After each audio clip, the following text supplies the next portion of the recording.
Bismillahirrahmanirrahim. Assalamualaikum warahmatullahi wabarakatuh. Di sini saya Rina Nobita Listiari dari kelompok 4. Di sini saya sebagai pembicara ketiga akan memaparkan mengenai tingkat perbedaan linguistik individu. Baiklah, langsung saja. Tingkat perbedaan linguistik individu. Dengan individu yang berbeda dalam hasil linguistik mereka, beberapa bervariasi dalam penggunaan kosakata dan jarang menggunakan pengulangan, dan beberapa mengulang kosakata yang hampir sama. Ini artinya mereka jarang melakukan pengulangan dalam kosakata, dan jika mereka melakukan pengulangan, maka kosakatanya hampir sama. Dan ketika seseorang memperpanjang pidato atau pembicaraan seseorang individu tadi, kecenderungan linguistik terbatas untuk menggunakan kosakata yang sama. Secara seseorang yang memiliki berulang dalam menggunakan kosakata tersebut, sebaliknya bagi individu yang memiliki aset kebahasaan yang cukup, frekuensi kosakata rata-rata perbedaan individu linguistikan lebih rendah.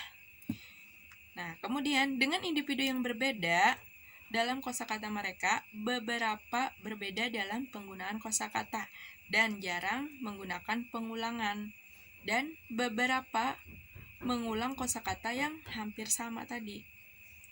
Nah, dan ketika seseorang memperpanjang pidato atau pembicaraan, budak linguistik terbatas akan menggunakan kosakata yang sama.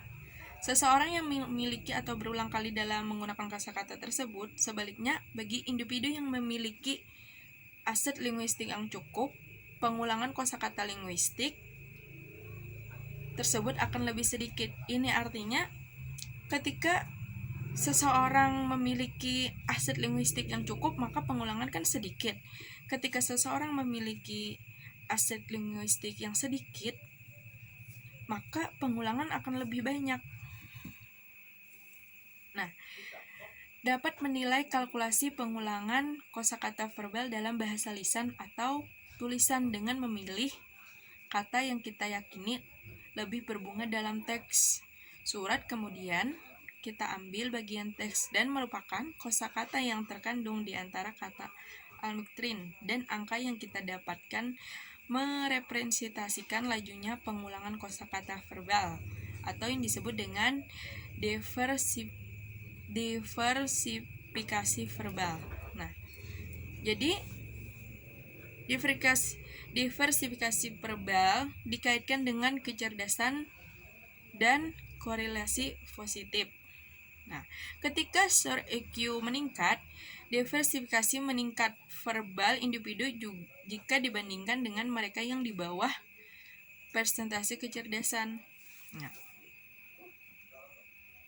kemudian Scott Charles melakukan percobaan untuk mengetahui apakah hubungan kosakata pada tulisan anak cerdas berbeda dengan anak yang kurang pandai, dan ia memperoleh hasil yang menunjukkan bahwa topik yang disajikan oleh anak pandai adalah lebih bervariasi dalam kosakata mereka verbal daripada yang disajikan oleh orang-orang di bawah dalam EQ tadi.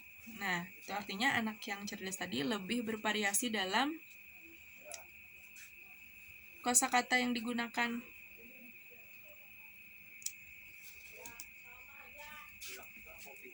Kemudian terlihat bahwa bahasa tulisan sastrawan dan pengarang ragam verbal yang mereka tulis itu paling jelas pada halaman-halaman karya sastra mereka. Sehingga pada bab pertama adalah laju penganekaragaman verbal menurut bab-bab tulisan atau penulis, meskipun penulis adalah ini satu dan masih banyak lagi yang mencakup sebagian besar kosakata yang akan terkandung dalam musim-musim lainnya. Oleh karena itu, perbedaan dari metode untuk menghitung diversifikasi verbal termasuk apa yang dibawa semua perguruan tinggi. Nah, dan perhitungan rasionya terhadap total kosakata yang terkandung dalam teks lengkap, dan metode ini dicela karena panjang dan sedikit manfaatnya. Artinya metode ini dicela karena metode ini panjang tetapi sedikit manfaatnya.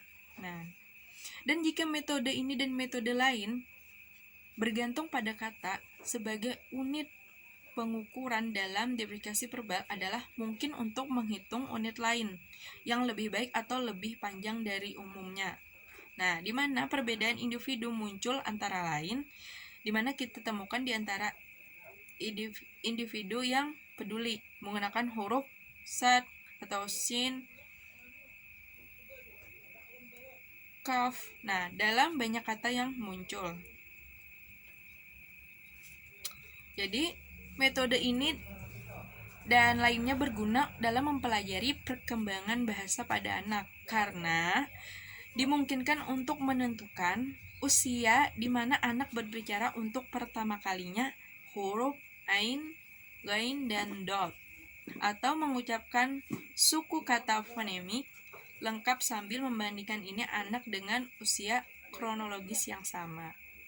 Baiklah, sampai di sini dari saya. Salah dan hilaf mohon dimaafkan. Akhirul kalam. Wassalamualaikum warahmatullahi wabarakatuh.